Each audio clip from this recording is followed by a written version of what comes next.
Good afternoon, everyone, and thank you for joining us on this Friday. We will start with a statement from the Secretary General, followed by a statement from the Supreme Allied Commander Europe. Secretary General, please. Thank you. Good afternoon, and thank you, General Grynkewich, the Supreme Allied Commander Europe, for joining me here in Brussels today. In the early hours of Wednesday, September 10th, numerous Russian drones violated Polish airspace. NATO's air defenses were activated and successfully ensured the defense of NATO territory. Whilst this was the largest concentration of violations of NATO airspace that we have seen, what happened on Wednesday was not an isolated incident. Russia's recklessness in the air along our eastern flank is increasing in frequency. We have seen drones violate our airspace in Romania, Estonia, Latvia, and Lithuania. Whether intentional or not, it is dangerous and unacceptable. At a meeting of the North Atlantic Council on Wednesday morning, allies discussed the situation in light of Poland's request for Article 4 consultations. Allies expressed full solidarity with Poland and denounced Russia's reckless behavior. NATO's core task is to deter aggression and defend every member of this alliance against whatever threats we face. Safeguarding our eastern flank is of utmost importance. This is why we have forward land forces deployed in 8 countries, with contributions from every ally supporting these contingents, and plans in place to scale up our presence if and when required. We have air defenses, ground, sea and air-based systems. Here too, with contributions from allies across Europe and North America working together every day to ensure that we are prepared and ready to defend every inch of Allied territory. We stood up Baltic Sentry at the beginning of this year to help safeguard critical infrastructure from reckless behavior in the Baltic Sea. And today, General Grynkewich and I are here to announce that NATO is launching Eastern Sentry to bolster our posture even further along our eastern flank. This military activity will commence in the coming days and will involve a range of assets from allies including Denmark, France, United Kingdom, Germany and others. In addition to more traditional military capabilities, this effort will also feature elements designed to address the particular challenges associated with the use of drones. Eastern Sentry will add flexibility and strength to our posture and make clear that as a defensive alliance, we are always ready to defend. I am confident in the strength and ability of this alliance, not least because of the excellent leadership of our top brass. So let me pass the floor to General Grynkewich to provide a bit more detail about how we are reinforcing our posture through Eastern Sentry. General, you have the floor. Thank you, Secretary General. It's a great honor to be here by your side in Brussels for this important announcement, one that will strengthen our defenses. Integrated and layered air defenses, both air and ground-based, will be key as we move forward. This was on top of everyone's mind in the Baltic states, where I just returned from a short while ago. My conversations with leaders in Estonia, Lithuania, and Latvia focused on NATO's response to the reckless and dangerous act that occurred in Poland earlier this week. I am incredibly proud of our response. It was decisive and it was effective, and it speaks to the capability and professionalism of 32 allies working together. As the Secretary General just mentioned, this decisiveness will continue with Eastern Sentry. Although the immediacy of our focus is on Poland, this situation transcends the borders of one nation. What affects one ally affects us all. This is an issue that impacts all of the alliance, and we will treat it as such. Eastern Sentry will be flexible and agile, delivering even more focused deterrence and defense exactly when and where needed. It will include additional enhanced capabilities. It will integrate air and ground-based defenses, and it will increase information sharing amongst nations. Foremost, it will even further strengthen our posture to shield and protect the alliance. Allies stand in solidarity with Poland and are committed to this endeavor. We have already seen announcements on the deployment of forces from France, Germany, Denmark, and the United Kingdom, and we expect others soon. As part of Eastern Sentry, we will also work with Allied Command transformation, as we did in Baltic Sentry, to rapidly experiment and field new technologies, such as counter-drone sensors and weapons. Poland and citizens from across the alliance should be assured by our rapid response earlier this week and our significant announcement here today. NATO will continue to defend every inch of its territory. Thank you, General Grynkewich, and I'm grateful to you and your team for the quick and decisive work you have done over the last days, and indeed every day of the year, to keep our people safe. Indeed, I'm also grateful to our Supreme Allied Commander Transformation, Admiral Pierre Vondier. He is playing a key role on how we innovate and adapt our technology and tactics to address whatever new and novel challenges we may face, including from drones.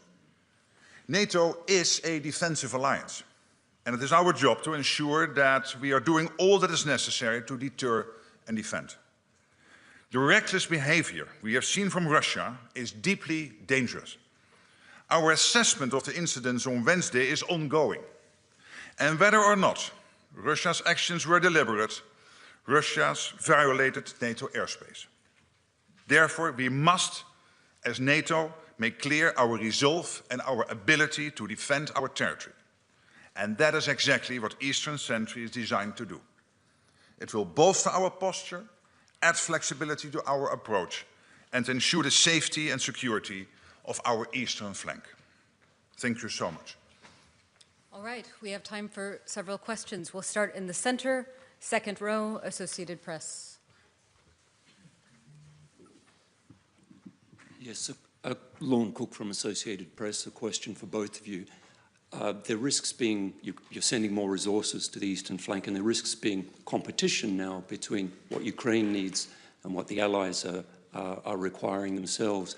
Isn't it time to start allowing allies on the east to actually start firing at missiles and drones that are in western Ukraine when they're coming toward the border? In fact, isn't it time just to integrate entirely with Ukraine, because you're facing the same enemy anyway? So, sir, thank you for the question. What I would say is Eastern Sentry is focused on the defense of alliance territory. As of right now, I see no conflict between the support that individual nations are providing to Ukraine and what they are offering to contribute to this effort. All right, Agence France Presse. Thank you very much. One question for the Secretary General and one for Saka, please. Max Delaney, AFP. Secretary General, NATO crossed a Rubicon the other day by shooting down Russian aircraft over Allied territory for the first time. Is NATO now closer to war with Russia than it's ever been? And to Saka, you've said repeatedly that this was a successful operation by NATO to shoot down these drones, but it turns out, but it seems that you only shot down a handful of the drones, which was a far lower rate than Ukraine achieves. Was this really a success, and is it sustainable to keep on shooting down drones with multi-million-dollar aircraft and expensive equipment? Thank you. To your first question, what this shows is that we will defend every inch of NATO territory, every inch of Allied territory, all 32 allies. And whatever the intent was behind this, yes or no, and whether it was a mistake or not, we are still looking into that. It was reckless, it was unacceptable.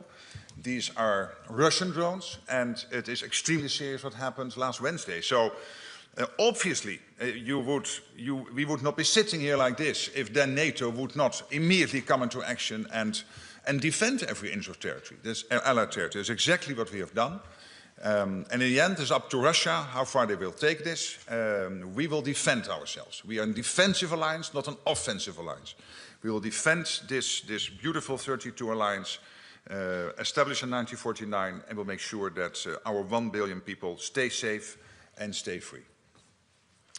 Sir, for the part of the question that you directed to me, I do think it was a highly successful operation intercepting the drones that we did with the Dutch F-35s and the other assets that contributed to that. As successful as we are, we always learn something in the debrief, as we would say in the fighter business. And so we are always looking for ways to enhance, to learn from the smallest tactical error to how we're approaching certain problems. In my judgment, the scale of the incursion the other day was obviously larger than previous incursions that we've had. So bringing additional resources to bear on this problem will help to solve that. So that's why we're starting this operation the way we are. I'll also highlight the comment I made about working with Allied Command Transformation and Admiral Vandier. That is an effort to ensure that we get lower cost weapons that we can use to defend ourselves, to make this a sustainable operation over time. And as SACEUR, one of my responsibilities is to make sure that we don't just defend today, but that we're set up to defend tomorrow. And the last comment I'll make is when there's a fighter pilot that's in the air or someone on the ground who's defending the alliance, I don't want them thinking about how much their weapons cost. I want them defending our citizens. We'll move to this side of the room. Third row, Reuters. Thank you. Andrew Gray from Reuters. Question for the Secretary General. Do you consider the response from the United States, particularly from the President, sufficient so far when he said, "What's with Russia violating Poland's airspace with drones? Here we go." And have you spoken to President Trump about this? If so, what was the content of the message? If not, why have you not spoken to him? And for the Supreme Allied Commander, can you tell us whether any US military assets were involved in the response to this incident? And if not, why not? And can you also give us more details of this new activity, the size, the scale of the operation? Thank you. To your first question, I think the American reaction was very clear by the American president, also by the ambassador here. It's absolutely clear that we all stand together on this. America's commitment to NATO is ironclad in every sense, there's no doubt. So I was very happy with the American reaction, and I'm not disclosing every phone call, every discussion I have. But you have seen in the press reported a phone call by the Polish president to Donald Trump, the American president. I spoke also with the Polish president. I think that was a very good phone call, clearly building also on the excellent relationship the two have been building last week during the visit of the new Polish president to the White House. So I'm absolutely satisfied on that front. As far as U.S. military assets, I'm right here, and I'm involved. The United States commitment to the integrated military structure of the alliance remains. For kinetic assets the other day, there were not any. This is a function of the rotation of forces that we have to our different missions around the alliance, so, and simply a matter of scheduling more than anything else. As we look forward to your question on more details on the size and scope, Eastern Sentry, as I envision it, is going to cover the entire eastern flank of the alliance, from the high north to the Black Sea and the Mediterranean, anywhere that we might see a threat from the Russians. And modeling on Baltic Sentry, which is a highly successful operation in the Baltic Sea, we have been able, through our presence and through adapting the level of forces that we have at any particular time based on how we assess the threat picture, to prevent any attacks on undersea infrastructure in the Baltic Sea since we started that operation. The same logic of this vigilance activity will apply, in that across the eastern flank we'll constantly adjust and change our posture in a manner that keeps the adversary off guard, but also responds to specific threats as we see them emerging. Fourth row, center. Thanks for the question. Thomas Kutschka with Frankfurter Allgemeine Zeitung. I have two questions. The first one, for the immediate future, when will this new operation be up and running? Baltic Sentry was just a matter of days. Is that the time frame you're considering?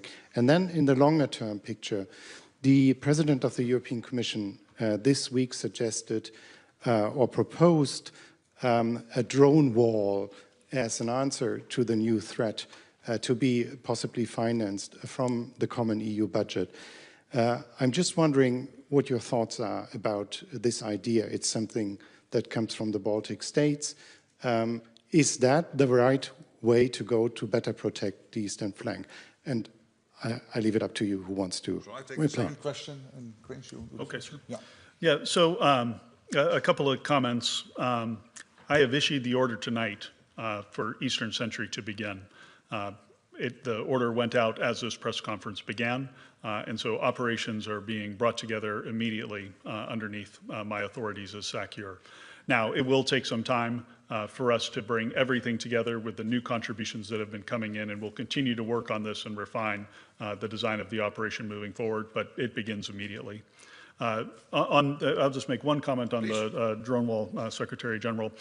This is very in line with some of our thoughts of fortifying our eastern flank from a land and air domain perspective. And just coming back from the Baltics, the number of states are making investments in technologies, learning lessons from Ukraine about what kind of sensors and what kind of weapons, kinetic and non-kinetic, might be effective. And so integrating those sorts of defenses into our daily deterrence activities and into our regional plans is absolutely going to be something that we want to do moving forward.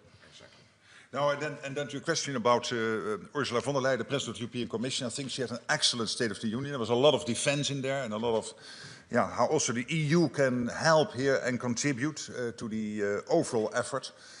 And this is exactly what we have been doing since October, since I came into office. And of course, we are close personal friends, and the EU and NATO are extremely closely working together on all of this, where we all agree that NATO is about the standard setting, about the capability targets, the defense plans, and the EU is about all the soft power, because you cannot fight with plans. You need to have the weapons, the defense industrial base and all that, and there we need the European Union. Also, of course, there's the question of money. Your question is also referring to that part. And of course, when it comes to money, that's national money. But everything the EU can help is great, and where the EU can bring together initiatives to, for example, when it comes to drones and developing the industry, that is all extremely helpful and absolutely in line with how and I think also the President of the European Commission see the division of labor. And here we can learn so much from, of course, Ukraine itself. They have a well-established defense industrial base. They have a lot of experience now with drone interceptors. We have JTAC, the Joint Analysis Training and Education Center in Poland, which is joint NATO and Ukraine, where we take lessons. And as we both said, Admiral Pierre Fondier and his team in Norfolk, of course, working day in, day out on making sure that we apply the latest insights, technologies in how we build our posture. Okay, we'll come to the second row in the center, please. Hi, thank you, Terry Schultz with Deutsche Welle today. The Alliance has long been asking for enhanced, or allies, I should say, has long been asking for enhanced air defense, even before the war with Ukraine, but certainly since Russia's full-scale invasion. So do you feel at all that now you're having to play catch-up, that these are things that could have and should have been done earlier, and now it's simply been thrown into such sharp focus, and with the danger intensifying every day from Russia, is this not too little, but a bit late? Yeah, I would refer to the performance that we had the other night during the incursion in Poland, in that we were well postured. The authorities that the North Atlantic Council had provided to SACEUR had been further delegated, and aircrew were able to act decisively on a meaningful tactical timeline to eliminate much of the threat that was heading into Poland. So I don't think we're playing catch up. I think we were postured fairly well for that event. Now, having said that, we're always learning, and that's part of the reason that we're moving forward with this enhanced vigilance activity to bring additional capabilities together, given the scale of that incursion being something that we hadn't seen to this point. We had seen a few drones here and there, a smaller number, very well postured. If it had just been that, we would have gotten them all.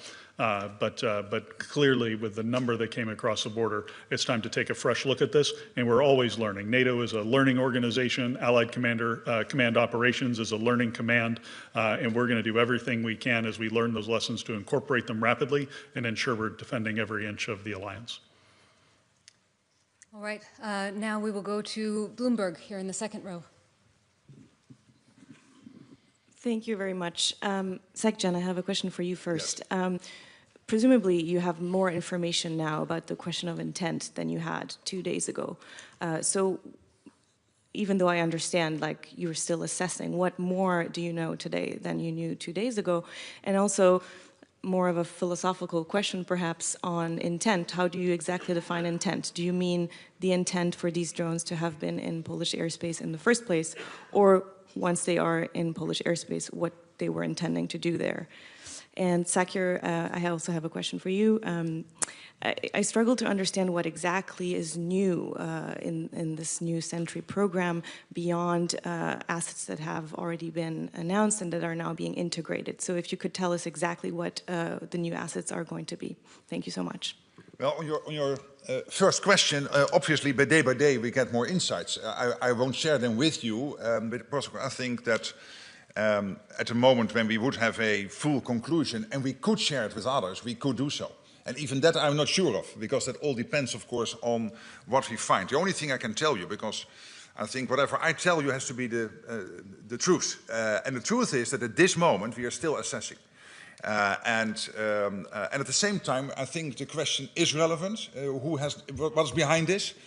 But at the same time, it's not that relevant, because whatever yes or no, it was deliberate.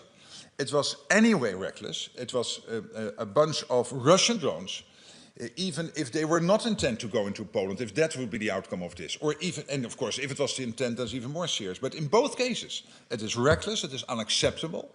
It is the Russians taking risk. We have seen this before in the Baltic countries. We have seen this before in Romania. And this is simply unacceptable. And that is why it is so important that on top of what we do already, which is the overall posture of NATO, plus the forward land forces we have on the eastern flank, that the Supreme Allied Commander has decided to launch this initiative to make sure that we defend the eastern flank even better, with more flexibility. So a really good question. So we saw President Macron's announcement of providing the Rafale fighters. We have Danish F-16s that have been offered. A frigate has been offered. Some ground-based air defense capabilities have been offered. But I would ask that we don't focus on those specific items. The key to this is an entirely new defense design. So the previous way that we orchestrated ourselves on the eastern flank is we had individual air policing actions in different locations, and we had individual ground-based air defenses in several locations as well. And then, of course, we're working with nations on a case-by-case basis as we see threats. This is going to be a comprehensive and integrated approach, and with additional resources, we'll be able to plug gaps in the line.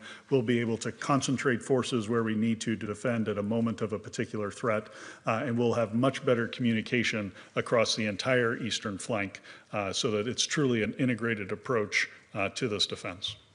Thank you. Okay, we have time for a few more. We'll go to the fourth row in the center.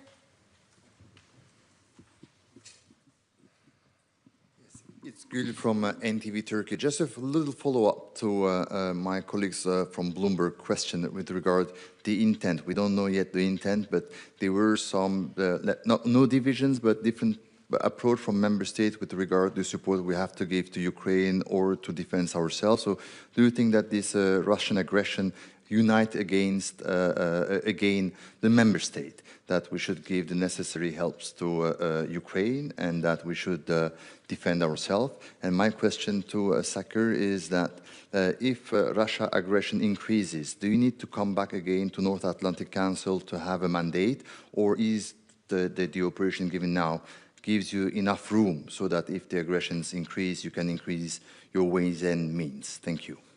On your first question, as I said, we are assessing it, and again, the answer to that question is of course of relevance, but anyway, it is unacceptable what happened. And anyway, it is the Russians behind it, because these drones came out of Russia. So the question is then, was it deliberate or not? And of course that's relevant, but only to a limited extent, because in the end, whatever they did, it is reckless, it is unacceptable, and we cannot accept Russian drones entering European, EU, NATO airspace. Allied airspace. That is absolutely impossible, and that is why we need to defend ourselves against it. On your second question, it is and. And this is exactly what also the Supreme Allied Commander said before. One, we have our plans in place, and we can, as we speak, if any attack would take place on NATO territory, we can defend ourselves.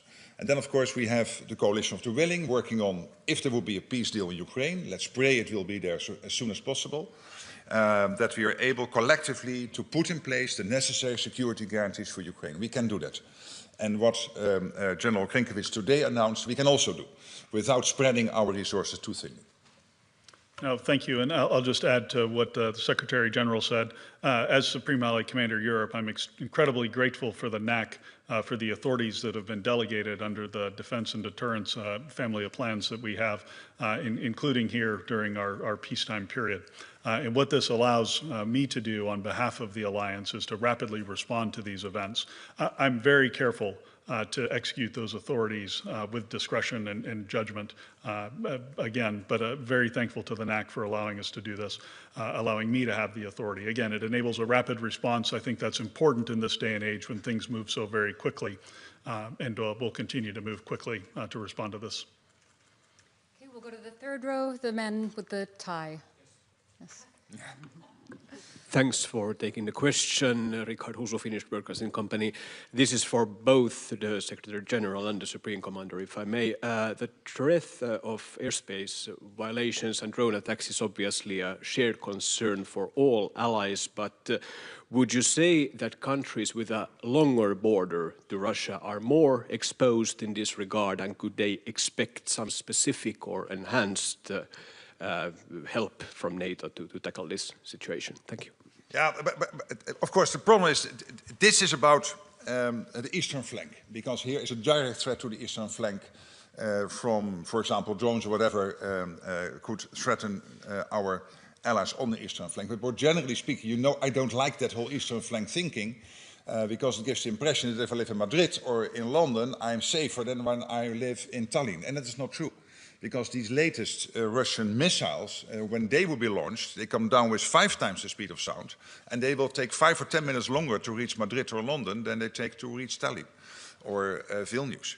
So in that sense, let's agree that within this alliance of 32 countries, we all live on the eastern flank. Why is this eastern sentry so important? Because this concentrates on this very specific issue, which is airspace violations and making sure, and whatever other threat there is there, that we can better and with more flexibility defend ourselves in that part of NATO territory. I guess I would just add for commentary, I have a fairly robust portfolio at the operational level of war of dealing with drone attacks from my time in the Middle East. Including large drone attacks from Iran toward Israel back in April of 2023. I'm sorry, 2024. The range that those drones can fly and the paths that they can take, we are all vulnerable to them. So the eastern flank provides a first line of defense for this. And if those drones get through that first line of defense, they can be paired with the ballistic missiles or other capabilities that hold the entire alliance at risk. So I do think while it is an eastern sentry line that we're working to defend, it is on behalf of the entire alliance that this is going forward. Okay, that's all we have time for today. Thank you so much for joining us.